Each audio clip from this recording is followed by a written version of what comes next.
안녕하십니까. 2023학년도 1학기 중간고사 세화여고 통합과학 내신 대비 수업 안내를 좀 드리고자 이렇게 영상을 좀 찍게 되었습니다. 우선 저는 백현우 과학학원에서 고1 통합과학 수업을 담당하고 있는 김용석이라고 합니다. 다시 한번 인사드리겠습니다. 저희 학원은 이제 통합과학 수업이 주 1회 4시간 수업을 이루어지는데, 그래서 이제 물질 파트와 화생 파트로 나눠서 수업이 이루어지는데, 그 중에서 이제 저는 이제 화생 파트를 담당을 하고 있습니다. 그래서 일단 중간고사 기간 동안에 이제 화생 파트 수업이 어떻게 이루어지고, 그 다음에 화생 파트는 이제 어떤 경향으로 출제가 되는지에 대해서 좀 간략하게 설명을 드리려고 합니다.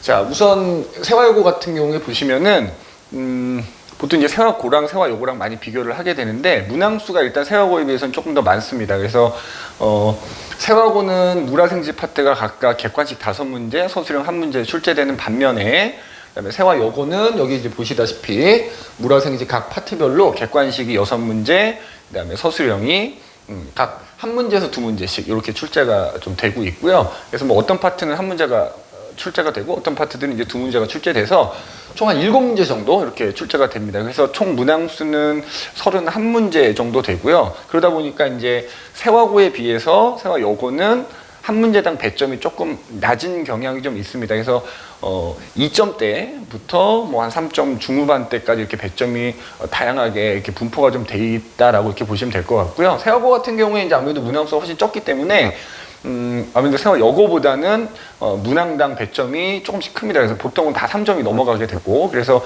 세화여고는 그거보다는 문항수가 조금 더 적긴 하다. 문항수당 배점이 좀 적긴 하다라고 이제 이해를 해주시면 될 것 같습니다.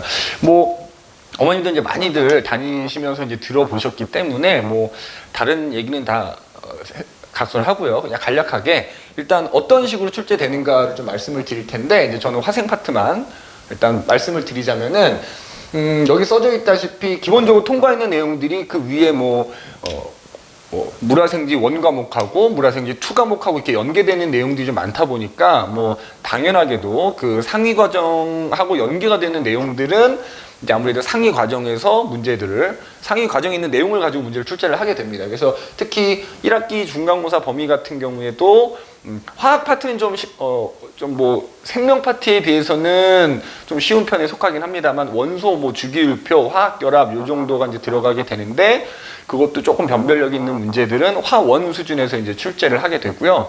그 다음에 이제 아무래도 생명 파트가 조금 더 화학보다는 좀 어렵게 출제가 됩니다. 특히 생명 파트 같은 경우에는 이제 생명과학 2에 나오는 내용들하고 좀 연결되는 내용들이 좀 있다 보니까 실제로 생명과학 2에 있는 문제들을 변형해서 시험에 좀 출제를 하는 경향이 있습니다. 그래서 보시면은 생명 파트는 그 생투 모의고사 문제를 조금 변형해서 이렇게 출제를 하는 걸 볼 수가 있고요. 그 다음에 화학 같은 경우에는 사실은 범위가 2학기 때 나오는 부분에 비해서 사실 상당히 좀 쉬운 부분이긴 합니다만, 그래서 일단 화원 내용하고 좀 겹치는 부분에서는 이제 화원 파트에서 출제가 되는데, 제가 이제 분석을 해보니까 기존 뭐 이렇게 모의고사 문제보다는 조금 더 오히려 난이도가 좀 있지 않나 싶을 정도의 문제들이 좀 출제되고 있는데, 전반적으로는 생명과학이 화학보다는 조금 더 난이도가 있는 편이다라고 이렇게 이해를 좀 해주시면 될 것 같습니다. 그래서 제가 뭐 간략하게 이제 예시를 하나 가지고 왔는데, 일단 화학 파트 같은 경우에 보시면 요건 이제 실제로 세화여고 19년도에 출제됐던 문제인데, 보시면 사실 뭐 쉽다면 쉽고 어렵다면 어려운데, 기본적으로 뭐 이제 원자의 구조에 관한 문제인데, 뭐 양성자, 중성자, 전자들 사이의 관계, 그 개수들 사이의 관계를 알고 그거를 이용해서 이제 그 ABC가 이제 미지수로 주어지고 그게 과연 양성자인지 전자인지 뭐 중성자인지를 찾게 하는 문제들인데, 실제로 이게 화원에서도 사실 종종 출제되는 문제이다 보니까, 그래서 요 문제도 화원 수준의 문제다라고 생각해 주시면 될 것 같고요.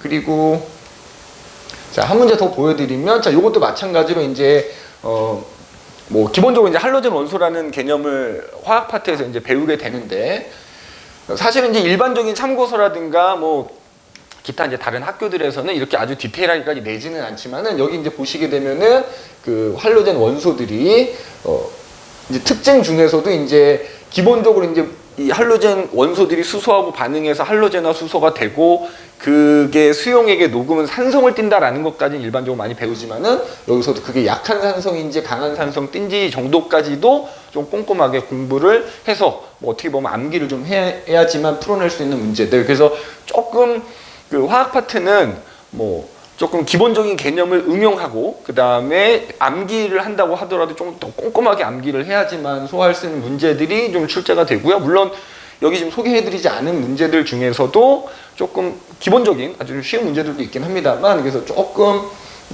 꼼꼼하게 공부할 필요가 있다 이제 이렇게 보여지고요.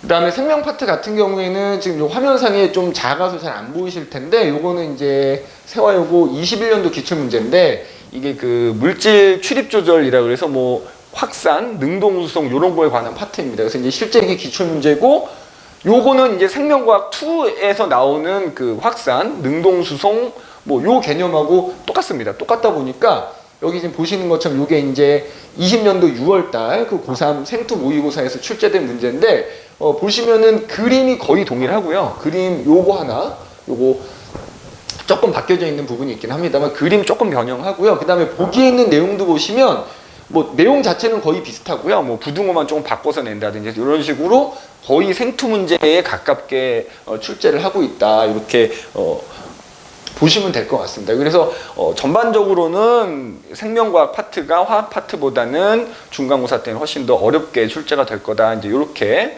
보시면 될 것 같고요. 이런 출제 경향이라든가 유형에 대해서는 어머님들도 많이 아마 들으셨을 것으로 생각이 됩니다. 그래서 어쨌든 수업할 때 이제 기본적으로 요 정도까지 이제 감안을 해서 이제 제가 수업을 진행을 하게 된다라는 말씀을 좀 드리고 싶고요. 그래서 일단 어떤 식으로 수업이 이루어질 거냐 하면요.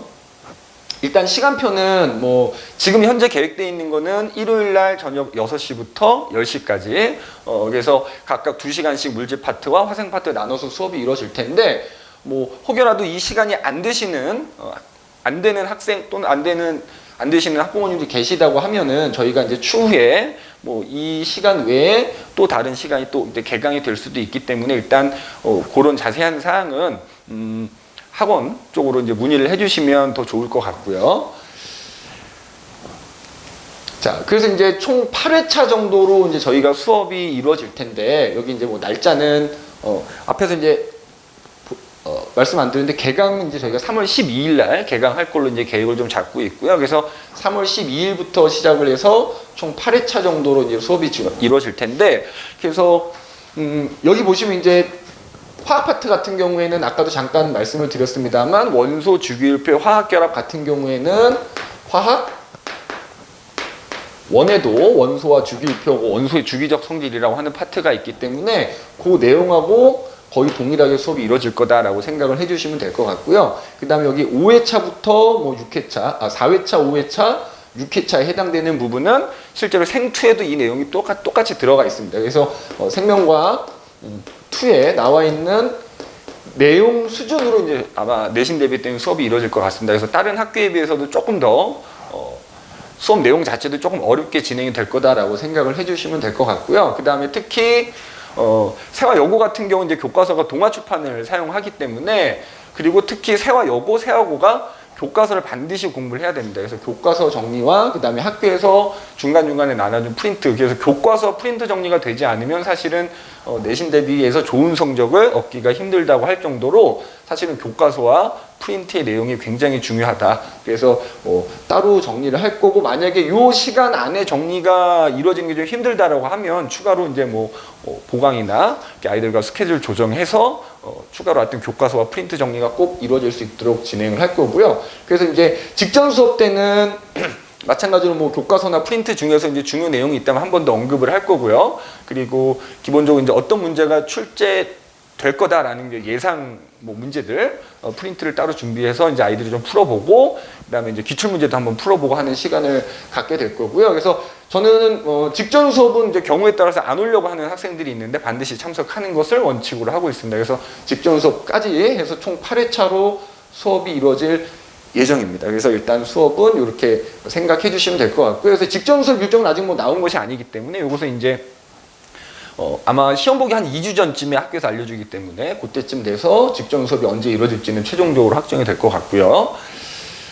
자, 그리고 이제 교재 같은 경우에는 저희가 이제 학원에서 만든 자체 교재를 사용을 하고 있습니다. 그래서 여기 지금 뭐 화면을 좀 크게 넣어놨으면 좋긴 할 텐데, 기본적으로 뭐 개념이 들어가 있는데, 이 개념은 뭐 제가 그동안 계속 저희 학원에서 강의한 지가 이제 6년, 7년 차 돼 가는데, 그동안 계속 세워가고 세워오고 이제 를 담당하면서 그 뭐 학교 프린트 내용이라든가 하는 것들 잘 알고 있기 때문에 그 이 교재 안에는 그 학교 프린트 내용을 기반으로 해서 내용들이 들어가 있게 되고요. 그래서 이런 식으로 개념 수업이 이루어지게 될 거고, 그 다음에 이제 그 개념 뒷부분에는 이런 식으로 이제 세화고 세화요고 실제로 출제됐던 이제 기출 문제들 가지고 그 개념들을 어떻게 적용시켜서 이게 어떻게 문제 출제되는지가 수업 시간 중간중간에 계속 연습이 될 수 있도록 이렇게 기출 문제 가지고 이제 이렇게 개념 수업 뒤에 이루어지고요. 그다음에 요 뒷부분에 이제 개념 확인 문제라 해서 이제 기본적으로 이제 숙제가 나가게 됩니다. 그리고 교재 외에 이제 따로 그 교재 숙제 외에 이제 제가 워크북을 따로 이제 숙제로 나가게 되는데, 그래서 이 워크북 같은 경우에는 총 3단계로 아마 이렇게 배부가 될 것 같습니다. 그래서 기본적으로 이제 베이직, 그 다음에 저기 프리미엄, 그 다음에 이제 뭐 하이 레벨 이런 식으로 해서 제가 총 3단계로 분류를 해서, 베이직은 이제 기본적인 문제들이 좀 연습이 이루어질 수 있도록 이제 할 거고요. 그 다음에 프리미엄은 이제 아무래도 조금 더 난이도 있는 문제들 이런 식으로 배부가 돼서 같이 이제 숙제로 병행을 하게 될 거고, 그 다음에 이제 하이 레벨 같은 경우엔 뭐 아시겠지만 가장 이제 고난이도의 문제들을 하고, 그 다음에 다양한 학교들에서 출제됐던 꼭 세화고 세화여고뿐만 아니라 기타 이제 다른 학교들 기출 문제들 중에서도 문제들을 엄선해서 이제 워크북으로 아마 나가게 될 것 같고요. 그래서 아마 1주차부터 베이직은 쭉 계속 나가게 될 것 같고요. 그리고 자, 프리미엄 같은 경우에는 한 3주차 정도부터 이렇게 같이 베이직과 함께 워크북이 배부가 된다 생각해 주시면 될 것 같고요. 그리고 한 5주차서부터는 이제 하이레벨 워크북도 이제 같이, 그래서 이제 내신 대비가 지나갈수록 숙제량도 많이 늘어나게 될 거고요. 그 다음에 좀 더 어려운 문제들이 좀 연습이 좀 될 수 있도록 이렇게 준비를 하고 있다라고 생각을 해 주시면 될 것 같습니다.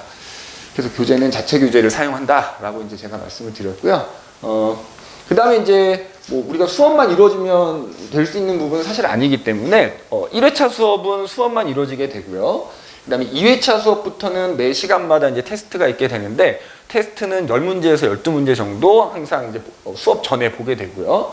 그 다음에 틀린 개수로 이제 3개부터는 따로 수업 시간 외에 한번 학원에 내원을 해서 재시험을 보게 됩니다. 그래서 재시험 같은 경우에는 또 재시는 없지만 이제 틀린 문제들을 반드시 1대1로 첨삭을 해서 제가 귀가를 좀 시키고 있고요. 그리고 테스트를 보고 나면 이제 그 테스트 결과들을 취합을 해서 성적표를 제가 보내드리고 있습니다. 그래서 성적표를 문자나 카톡으로 이제 보내드리고 있는데, 그래서 이렇게 보시게 되면 이런 식으로 성적표가 이제 매 주차별로 누적이 돼서 성적표가 나가게 될 거고요. 그래서 성적표에 보시면 몇 문제 중에 몇 문제가 틀렸고, 그 다음에 각 회차별 테스트마다 문항별로 어떤 내용의 문제들이 나왔는지도 같이 제가 보내드리고, 맞고 틀린 것도 같이 보내드리기 때문에 요걸 가지고 이제 오답 정리라든가 해주시면은 조금 더 효과가 좋을 것으로 생각이 좀 됩니다. 그리고 밑에는 이제 뭐 그 학생 개개인별로 어떤 특징적인 내용들이 있다면 코멘트도 좀 제가 좀 달아드리고 있으니까 요거 참고해 주시면 좋을 것 같고요. 그리고 이제 내신 기간 동안에는 따로 클리닉 시간을 조금 가지려고 하고 있습니다. 그래서 뭐 가급적이면 모든 학생들 스케줄을 맞춰서 제가 클리닉을 불러주면 좋기는 한데, 일단은 정해진 시간에 와서 클리닉을 받는 것을 원칙으로 하고요. 그리고 만약에 이제 그게 안 되는 경우에 뭐 학생들하고 제가 개별적으로 이제 스케줄 조율을 하겠습니다만, 정확한 클리닉 요일 같은 경우에 이제 내신 대비가 시작하면 이제 알려드릴 예정이 있고요. 그리고 지금 영상 촬영하는 것처럼 매 수업을 제가 영상을 촬영하고 있습니다. 그래서 영상 촬영한 것들은 이제 학생들이 복습용으로 활용할 수 있기도 하고요. 그 다음에 혹여라도 이제 개인적인 사정에 의해서 불가피하게 결석을 하는 경우에는 뭐 대면 보강을 하는 걸 원칙으로 하지만 그게 여의치 않을 경우에 또 영상을 제공해서 보강이 또 이루어지기도 합니다. 그래서 수업 영상도 제가 제공을 하고 있고, 그래서 여기 유튜브에다가 업로드를 하고 있습니다. 그래서 유튜브에 루사, 여기 지금 검은색이어서 잘 안 보이실 텐데 루사 과학이라고 검색을 하시면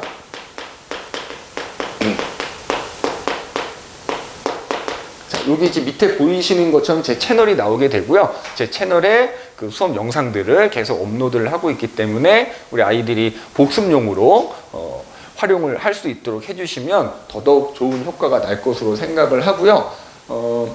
물론 이게 바로바로 올라가진 않고요. 수업이 종료되고 한 2, 3일, 뭐 늦을 경우 일주일 텀으로 올라가는 경우도 있지만 가급적이면 2, 3일 안에는 업로드가 되니까 그렇게 봐주시면 좋을 것 같습니다. 그래서 이것도 이제 나중에 한번 부모님 들어가 보셔도 되고요. 학생들 통해서 복습에 활용할 수 있도록 해주시면 되고, 그 다음에 지금 제가 여기다가 넣어놓진 않았습니다만은 이제 아이들하고 단톡방을 만들어서 단톡방에도 이 영상이랑 그 다음에 수업 때 나가는 프린트들 혹시라도 잃어버리는 학생들이 있을 수 있기 때문에 같이 공유를 해서 복습하고 숙제가 빠지지 않게끔 이렇게 할 예정입니다. 그래서 믿고 보내주시면은 하여튼 1학기 때 좋은 1학기 중간고사 우리 아이들 첫 시험이기도 하기 때문에 첫 시험에서 좀 좋은 본인들이 만족할 수 있는 성적이 좀 나올 수 있게끔 최선을 다해서 지도하겠습니다. 마지막으로 말씀드리고 싶은 거는 우리 아이들이 첫 번째 시험에서 물론 열심히 준비를 합니다만 실수가 또 굉장히 많습니다. 그래서 첫 번째 시험은 사실 실수가 거의 성적을 좌우한다고 해도 과언이 아닐 정도로 아이들이 실수가 많기 때문에 내신 대비 기간 동안에 우리 아이들이 또 실수도 좀 줄일 수 있도록 하여튼 꼼꼼하게 제가 준비를 좀 시키도록 하겠습니다. 자, 지금까지 영상 시청해 주셔서 감사합니다.